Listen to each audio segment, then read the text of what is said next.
Hi everyone, I'm Yogesh Shroff, partner at Magnus Hathaway Investments and ex-equity research analyst at Goldman Sachs. पिछले एक हफ्ते से मेरे को एक क्वेश्चन बार बार आ रहा है। योगेश, आपको स्टॉक आइडियाज आते कहाँ से है? आपको कैसे पता चलता है कि एरोफ्लेक्स जैसी कोई कंपनी एग्जिस्ट करती है और उस पर रिसर्च करना चाहिए? आज मैं इसी का एक बहुत बड़ा डिस्क्लोजर करने वाला हूँ। One of the ways where we get these ideas is मैं इंडिया के कुछ सबसे सक्सेसफुल और लेजेंडरी इन्वेस्टर्स के पोर्टफोलियोज को क्लोजली ट्रैक करता हूँ। चाहे वो आशीष कचोलिया, विजय केडिया, आशीष धवन या मुकुल अग्रवाल हो, इन सबका इन्वेस्टिंग ट्रैक रिकॉर्ड इतना फिनोमिनल रहा है कि उसे इग्नोर करना ऑलमोस्ट इम्पॉसिबल है। इस अप्रोच को कहते हैं कॉपी कैट इन्वेस्टिंग। ये कॉन्सेप्ट दुनिया भर में पॉपुलर हुआ मोनीश पबराई की वजह से। वो खुद ओपनली कहते हैं उन्होंने वॉरेन बुफे के पोर्टफोलियो से आइडियाज क्लोन किए हैं और उन्हीं आइडियाज से काफी वेल्थ क्रिएट की है। अब देखिए, किसी सक्सेसफुल इन्वेस्टर के आइडियाज लेना बिल्कुल गलत नहीं है, लेकिन एक बहुत इंपॉर्टेंट बात याद रखिए, नकल में भी अकल चाहिए।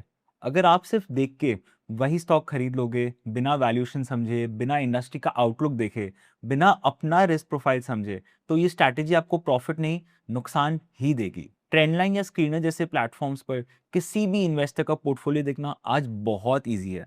इंफॉर्मेशन सबके पास है, डिफरेंस सिर्फ उस इंफॉर्मेशन को एनालाइज करने में है। इसीलिए मैंने आज आशीष कचोलिया जी का पोर्टफोलियो डीपली एनालाइज किया और उसमें से 3 कंपनी शॉर्टलिस्ट की है।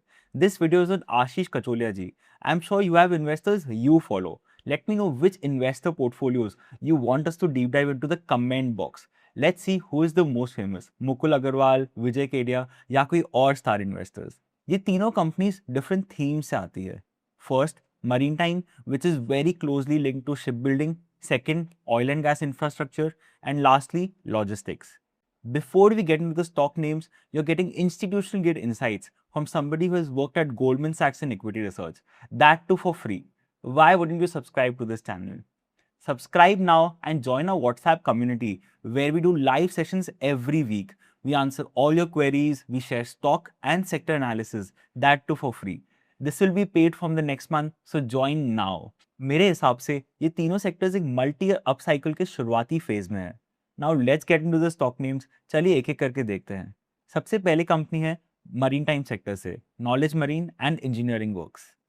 कंपनी के 3 मेजर बिजनेस वर्टिकल्स है। फर्स्ट, ड्रेजिंग, सेकंड, चार्टर और small crafts and lastly ship building. अगर सिंपल लैंग्वेज में समझे, ड्रेजिंग एक बहुत इंपॉर्टेंट प्रोसेस है जो पोर्ट्स में शिप्स के लिए नेविगेशन चैनल मेंटेन करने के काम आता है। मैनेजमेंट के हिसाब से कंपनी को 2 बड़े गवर्नमेंट इनिशिएटिव्स का बेनिफिट मिल रहा है, सागरमाला और मरीन टाइम विजन 2030, जिनके under marine time infrastructure which includes dredging में 12,000 करोड़ का इन्वेस्टमेंट होने वाला है। कंपनी का रेवेन्यू सिर्फ 250 करोड़ के आसपास है, जबकि जिस अपॉर्चुनिटी को ये एड्रेस कर रही है वो 12,000 करोड़ से भी ज्यादा की है। मतलब ग्रोथ के लिए काफी बड़ा रनवे है। और सिर्फ अपॉर्चुनिटी ही नहीं, एग्जीक्यूशन भी दिख रहा है। कंपनी का ऑर्डर बुक ऑलरेडी 1300 करोड़ का है, which is almost 5 years of revenue. और मैनेजमेंट ने 2000 करोड़ की पाइपलाइन भी हाईलाइट की है। This means the company has a very long runway for growth ahead of it. साथ ही कंपनी 500 टू 700 करोड़ का कैपेक्स भी प्लान कर रहा है, जो 250 करोड़ के रेवेन्यू वाली कंपनी के लिए बहुत ज्यादा अग्रेसिव है। This company looks very interesting. Stock already strong momentum में भी है और आशीष कचुलिया जी भी अपनी होल्डिंग इंक्रीज करते आ रहे हैं। अगली कंपनी है oil and gas infrastructure space से, मैन इंडस्ट्रीज।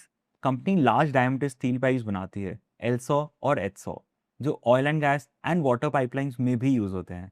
टेलविंड्स भी काफी स्ट्रांग है। एक तरफ सऊदी अरेबिया का multi decade energy capex cycle चल रहा है और दूसरी तरफ इंडिया का गैस और water pipeline expansion.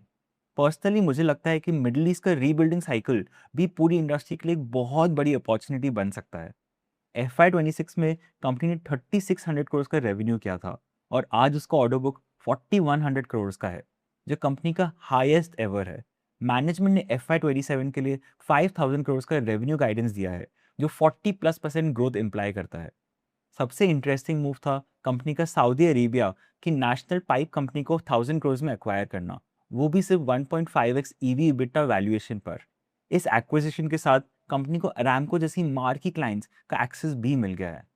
Overall company काफी इंटरेस्टिंग लग रही है। स्टॉक ऑलरेडी स्ट्रॉन्ग मोमेंटम में है और आशीष कचोलिया भी कंपनी में 3% स्टेक के साथ इन्वेस्टेड है। If you are liking this, then you will love love our WhatsApp community. Link is pinned in the comments. Do join there. We are much more free and candid while discussing there. अब अगली company थोड़ी अलग है logistic space से, Agarwal industrial corporation. पहले समझते हैं company करती क्या है। They are the largest players in bitumen space in India. Bitumen वही ब्लैक मटेरियल होता है जो रोज बनाने में यूज होता है। इंडिया अपना ज़्यादातर बिटुमिन मिडल ईस्ट से इम्पोर्ट करता है। कंपनी के पास 10 शिप्स अपने स्टोरेज टर्मिनल्स है और ये HPCL, BPCL जैसे ऑयल कंपनीज को सप्लाई करती है। This is the only company in the list which is below the price Ashish Kacholia invested. अब सवाल है कि स्टॉक 60% गिरा क्यों? क्योंकि कंपनी का पूरा supply chain state of Hormuz से होकर आता है। मिडल ईस्ट टेंशन की वजह से सप्लाई डिस्टर्ब हुई है एंड FY26 में रेवेन्यू 31% गिरा जबकि प्रॉफिट्स 62% डाउन थे। मार्केट ने स्टॉक को अग्रेसिवली पनिश कर दिया। लेकिन यही स्टोरी इंटरेस्टिंग हो जाती है। बिजनेस खत्म नहीं हुआ है, ऑर्डर्स आज भी आ रहे हैं। कंपनी को HPCL से 477 करोड़ का 1 ईयर टेंडर मिला है। इससे पहले BPCL से भी 500 प्लस करोड़ के कॉन्ट्रैक्ट्स मिल चुके हैं। मैंगलोर में कंपनी का नया स्टोरेज टर्मिनल भी ऑपरेशनल हो गया है। इंडिया में रोड्स तो बनती ही रहेगी। डिमांड की प्रॉब्लम कभी नहीं थी, प्रॉब्लम सिर्फ सप्लाई चेन डिस्ट्रप्शन की थी। अगर जियोपॉलिटिकल सिचुएशन नॉर्मलाइज हो जाती है तो कंपनी के नंबर्स भी रिकवर हो सकते हैं। और एक इंटरेस्टिंग पॉइंट है कि आशीष कचोलिया का स्टेक भी 4.3% पर बना हुआ है। इतनी वॉलिटिलिटी के बाद भी उन्होंने एक भी शेयर नहीं बेचा है। Please tell the investors you want us to deep dive the portfolios next. Put it in the comment box and we'll take it up from there. Share this video with your investor friends and subscribe to the channel now.